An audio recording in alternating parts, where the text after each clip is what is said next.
Hello and welcome back to JEE nerds. तो ये एक नए सेगमेंट की शुरुआत है, उसका इंट्रोडक्टरी वीडियो होने वाला है। नया सेगमेंट ये है कि हम कोशिश कर रहे हैं कि तुम लोगों के बहुत सारे डाउट्स आते रहते हैं और अब जेई का पेपर जब इतना ज़्यादा पास आ गया है तो हमारी कोशिश है कि जितना जल्दी तुम्हारे डाउट्स जो रिजॉल्व हो तुम्हारे लिए बहुत ज़्यादा अच्छा है। तुम्हें थोड़ी ज़्यादा इस समय अर्जेंट डाउट रिजॉल्विंग की नीड है और उसी को सोच समझ के अपन ने ये एक सेगमेंट तुम लोगों के लिए रखा है। और कुछ डाउट्स हर वीडियो में हर वीक अपन उठाते रहेंगे, शॉर्ट्स में भी हम डाउट्स आंसर करते रहते हैं। इसमें थोड़ा ये है कि एक साथ काफ़ी सारे डाउट निकल आएंगे, 7-8 डाउट्स 9-10 डाउट्स एक साथ रिजॉल्व हो जाएंगे। और क्या है, किसी के रिलेटेड डाउट्स हैं तो वो भी इन्हीं वीडियोस में छान के थंबनेल पे टॉपिक्स दे देंगे, कौन कौन से टॉपिक से रिलेटेड अगर तुम्हें डाउट है तो इसमें तुम देख सकते हो। ठीक है, तो डाउट्स के साथ शुरू करते हैं। ठीक है, हाँ, पहला डाउट क्या है भैया, ऐसे में कोई क्वेश्चन सॉल्व करता हूँ तो किसी किसी क्वेश्चन के सॉल्यूशंस देखने के बाद भी वो क्वेश्चन समझ नहीं आता और मैं ऑनलाइन स्टडी करता हूँ तो वो क्वेश्चंस किससे पूछूं, प्लीज हेल्प मी भैया। अच्छा देखो, ऐसे सिचुएशन में तुम क्या कर सकते हो कि ना सबसे पहले तो जेई के जो फेमस क्वेश्चंस होते हैं या किसी मॉड्यूल वगैरह के क्वेश्चन है या डीबीपी के क्वेश्चन है, ऐसे क्वेश्चंस के आंसर गूगल पे भी दिए होते हैं। तो अगर वो वाला जो सॉल्यूशन है जो तुम्हारी किताब में दिया है या तुम्हारी क्लास में कराया गया है वो तुम्हें नहीं समझ आ रहा है ना, तो गूगल पे एक ही क्वेश्चन को 4 तरीके से 4 अलग वेबसाइट्स पे सॉल्व करा होता है। बहुत सारी वेबसाइट्स है, जैसे इन्फिनिटी लर्न एक वेबसाइट है, टॉपर बहुत फेमस वेबसाइट है, डाउटनट है। तो तुम देखोगे अगर ऐसे अलग अलग वेबसाइट्स तुम छानोगे तो उनको छानने के बाद तुम्हें पता चलेगा किसी में एक तरीके से करा है, किसी में दूसरे तरीके से, किसी में तीसरे तरीके से। तो थोड़ा दिमाग लगा के तुम्हें आ जाएगा उसमें। इसका एक और सॉल्यूशन ये है कि थोड़ा अपने दोस्तों के साथ एक पीयर ग्रुप जरूर बनाओ जो जेई देने वाले बच्चे हों और उसमें भी थोड़े इंटेलिजेंट, क्योंकि हम यही करते थे। मुझे कोई चीज नहीं समझ आती थी तो मैं तिजिल से पूछ लेता था, तिजिल को कुछ नहीं समझ आता तो वो मुझसे पूछ लेता। मेरी मैथ्स वीक थी, वो मुझे मैथ्स समझा देता था, मैं उसे फिजिक्स समझा देता था। तो ये मोटा मोटा ऐसे ही सब चलता रहता है। तो पहला पीयर्स से खोजो और दूसरा इंटरनेट पे जाओ, जरूर मिल जाएगा आंसर। इसमें कोई बहुत दिक्कत होनी नहीं चाहिए तुम्हें। ठीक है, अगली बात पे चलते हैं। I am a JEE aspirant 2026, I want to know how to study 10 to 12 hours a day and also how to kill distractions, please make a video on this. देखो, दिन में 10 से 12 घंटे पढ़ना है ना अगर, तो इसके 2 मूल मंत्र हैं। सबसे पहला डिसिप्लिन और दूसरा प्रॉपर स्केड्यूलिंग। ठीक है, डिसिप्लिन ये कि मैं बार बार एक बात बताता रहता हूँ कि मैं ऐसी, मेरे पास कोई शक्ति नहीं है कि यहाँ से मैं कोई ऐसे झड़ी घुमाऊं और तुम वहां अपने घर में बैठ के पढ़ने लगो। वो डिसिप्लिन, एक इंटेंट जो है कि मुझे पढ़ना ही पढ़ना है, वो तुम्हें अपने अंदर से ही लाना पड़ेगा। तो उसको तुम्हें लेकर आओ, डेवलप करो। दूसरा, एक स्केड्यूल अगर तुम रोज बना के चल रहे होगे ना कि आज के दिन में मुझे ये चीजें करनी है, या आज के दिन में मैं 9 से 12 ये काम करूंगा, 1 से 4 ये चीज पढ़ूंगा, 4 से 5 ये चीज पढ़ूंगा, फिर 6:30 से 7 जो भी तुम्हारा टाइम है उस हिसाब से मैं ये चीजें पढ़ूंगा। तो जब तुम्हारा दिन प्लान आउट होगा ना 15-16 घंटे के लिए, तो कुछ चीजें नहीं भी हुई तब भी तुम कर आगे 10-12 घंटे दिन में पढ़ लोगे। वो वाला सीन है कि aim for the sun you land among the stars. But तुम्हें प्लान करके रखना पड़ेगा। तुम सुबह उठ रहे हो, तुम्हें यही नहीं पता आज पढ़ना क्या है, then you are bound to kill time, right? तब कुछ नहीं हो पाएगा। तो प्लानिंग करके चलो और डिसिप्लिन रहो। मतलब प्लान बनाया है तो उस पर अमल करना ही करना है, चाहे कुछ हो जाए। जो टॉपिक सोच के रखे हैं उनको पूरा करना ही करना है। ठीक है, अगले डाउट पे चलते हैं। भाई प्लीज सेंगेज या फिजिक्स गैलेक्सी दोनों में से कौन सी अच्छी है अगर बेसिक से एडवांस तक की प्रेप करनी है तो? अच्छा, ये बहुत बार आता रहता है डाउट, पता नहीं ऐसा क्या कंफ्यूजन है तुम लोगों को। देखो, मैंने अपने टाइम पे फिजिक्स गैलेक्सी सॉल्व करी थी और मैंने तुम्हें वो किताब दिखाई भी है, तो मेरा कोई पेड प्रमोशन नहीं कर रहा मैं, बट मैंने फिजिक्स गैलेक्सी सॉल्व करी थी और मेरे लिए काफ़ी अच्छी रही थी वो। मेरे जेई मेंस में फिजिक्स में काफ़ी ज़्यादा अच्छे नंबर थे। तो फिजिक्स गैलेक्सी मेरा पर्सनल रिकमेंडेशन तुम ले सकते हो। बाकी सेंगेज फॉर फिजिक्स भी है जो बहुत बच्चे लगाते हैं। मतलब मैं बहुत कई बार खुद भी रिव्यू कर चुका हूँ सेंगेज फॉर फिजिक्स, तो वो भी बहुत अच्छी किताब है। कोई ऐसा कंपैरिजन नहीं कि किसी ने सेंगेज करी तो उसकी कम रैंक आएगी, किसी ने पीजी करी तो उसकी ज्यादा रैंक आएगी। वो तुम्हारे ऊपर है कि तुम ढंग से पढ़ाई कर भी रहे हो या नहीं। तो रेफर करना है तो मेरा पर्सनल रिकमेंडेशन, क्योंकि मेरी खुद ट्राइड एंड टेस्टेड है, फिजिक्स गैलेक्सी तुम यूज कर सकते हो, वरना तुम सेंगेज फॉर फिजिक्स भी यूज कर सकते हो। उसमें कोई ऐसा बुराई वाली चीज नहीं है। ठीक है, प्रैक्टिस की जो बात है, सेंगेज में मैंने सुना है कि जो सवाल होते हैं वो एक ही किताब है, क्योंकि तो एक ही किताब में बहुत सारी एक्सरसाइज में बहुत सारे सवाल है, बच्चा थोड़ा कंफ्यूज हो जाता है। फिजिक्स गैलेक्सी में जो है उन्होंने थोड़ा बांट के रखा हुआ है, मॉड्यूल 1 मॉड्यूल 2 कर आके।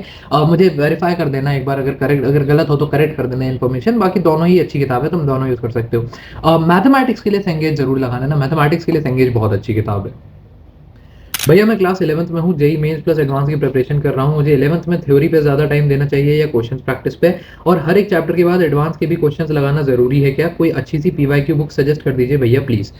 एक एक करके 11th में थ्योरी में ज्यादा टाइम देना चाहिए या क्वेश्चन प्रैक्टिस पे? थ्योरी की अंडरस्टैंडिंग पे ज्यादा टाइम देना चाहिए, बट इसका मतलब ये नहीं है कि क्वेश्चन प्रैक्टिस बिल्कुल ही नकार दो। अगर 12th में जाके तुम हर चैप्टर के 50-50 क्वेश्चन कर रहोगे तो अभी तुम 30-35 भी करोगे तो चल जाएगा, इसका ये मतलब है। ठीक है, थ्योरी पे इससे ज्यादा टाइम देना चाहिए क्योंकि 11th में इट इज वेरी इंपॉर्टेंट कि तुम्हारी कंसेप्ट की जो अंडरस्टैंडिंग है वो बहुत ज्यादा अच्छी हो जाए, क्योंकि यही 11th के कंसेप्ट तुम्हारे 12th में भी थोड़ा एडवांस लेवल पे जाके यूज हो रहे होंगे और इनसे सीधा सवाल तो जेई में पूछा जाता ही है। तो जितनी डीप अंडरस्टैंडिंग तुम 11th में बना के चलोगे उतना ज्यादा फायदे में रहोगे। हर एक चैप्टर के बाद एडवांस के क्वेश्चन लगाना बिल्कुल ज़रूरी है, वो इसलिए है क्योंकि एडवांस के क्वेश्चंस जो है तुम्हारा दिमाग खोलते हैं। एडवांस का क्वेश्चन ऐसा नहीं होता कि क्वेश्चन रिपीट होके आ जाएगा, जैसा जेईई मेंस में कि मैंने इस क्वेश्चन का पैटर्न देख लिया, अब ये क्वेश्चन रिपीट होके आ जाएगा, नहीं। एडवांस की क्वेश्चंस अपन इसलिए प्रैक्टिस करते हैं ताकि हमारा दिमाग खुले, उस क्वेश्चन को कैसे अटैक करना है, किसी कोई भी मुश्किल क्वेश्चन हमारे सामने अगर आ जाता है, तो उसको अप्रोच करने के क्या तरीके होते हैं, कैसे क्वेश्चन को बाँटना है, लंबे-लंबे पैराग्राफ जैसे क्वेश्चन्स को पढ़ के कैसे घबराना नहीं है, कैसे उसको डील करना है, कैसे रीडिंग स्पीड बढ़ानी है, इसलिए एडवांस के क्वेश्चंस प्रैक्टिस करना बहुत ज़रूरी है। अच्छी सी पीवाई की बुक्स जो है, देखो यार पीवाईक्यू का ना बुक्स या पब्लिकेशन से कोई बहुत ज़्यादा लेना-देना होता नहीं है। ऐसा इसलिए क्योंकि पीवाईक्यू है, वो तो जेईई मेन में आया ही है। बाकी अरिहंत की किताब बहुत अच्छी है, उसमें 42 कुछ साल के पीवाईक्यूज़ हैं। मैंने बच्चों को एमटीजी यूज़ करते हुए देखा है, एमटीजी भी तुम यूज़ कर सकते हो। इसके अलावा कोचिंग सेंटर्स क्या है, अपने भी मॉड्यूल्स वगैरह उसको हमारे जैसे हम फिटजी में थे तो वहाँ पे उसको वो बोलते आर्काइव बोलते थे कि मतलब पीवाईक्यू का आर्काइव है ये, तो उसको भी लगा सकते हो तुम्हारे कोचिंग सेंटर में अगर दिया जाता है तो। ठीक है, अगले उस पे चलते हैं। भैया मंजिल 2024 में सारे कंसेप्ट्स नहीं पढ़ाए जाते क्या? इसलिए पूछ रहा हूँ कि आपने कहा कि मंजिल 2024 आपको पसंद नहीं आया। Okay, legitimate doubt.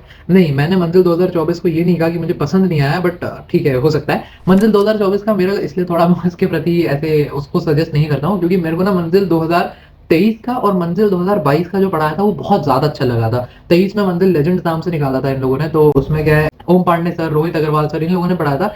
इस बार जो है यही लोग हैं, बट इस बार के लेक्चर्स मुझे थोड़ा-सा लगा कि 2024 वाले जो है वो थोड़ा-सा क्विक हो गए और बहुत ज़्यादा मतलब मुझसे वो रेज़ोनेट नहीं किया। ऐसा नहीं है कि हो सकता है तुमसे ना रेज़ोनेट करे, कुछ टीचर्स बदल गए। अब जैसे मंजिल जो 2023 में थी उसमें अधिकतम चैप्टर जो थे, जो मुझे नहीं आते थे, वो कुछ राजमान सर ने लिए थे। यहाँ पे वही चैप्टर अब सलीम सर ने ले लिए, तो सलीम सर से मेरी उतनी नहीं बैठी, तो वो मेरे लिए खराब हो गया। बट इसका मतलब ये नहीं है ना कि जिसको सलीम सर से पढ़ना है, वो उनसे पढ़े, वो उनसे पढ़ के चैप्टर देखे, है ना?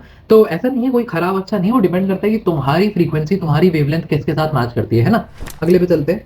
भाई मैं क्लास 11th में हूँ, अभी तक कुछ नहीं पढ़ा, आज से ही मोहित त्यागी सर के चैनल से स्टार्ट कर रहा हूँ, तो प्रैक्टिस के लिए क्या-क्या करूँ? एंड मैंने पीडब्ल्यू का अर्जुना बैच भी लिया था बट पढ़ा नहीं, एंड मोहित सर के ओल्ड लेक्चर से पढ़ रहा हूँ। अच्छा, तो तुम करना क्या चाह रहे हो? मोहित त्यागी सर के चैनल से स्टार्ट कर रहे हो, प्रैक्टिस कराना चाहते हो, अर्जुना लिया था बट कुछ पढ़ा नहीं है 11th क्लास में।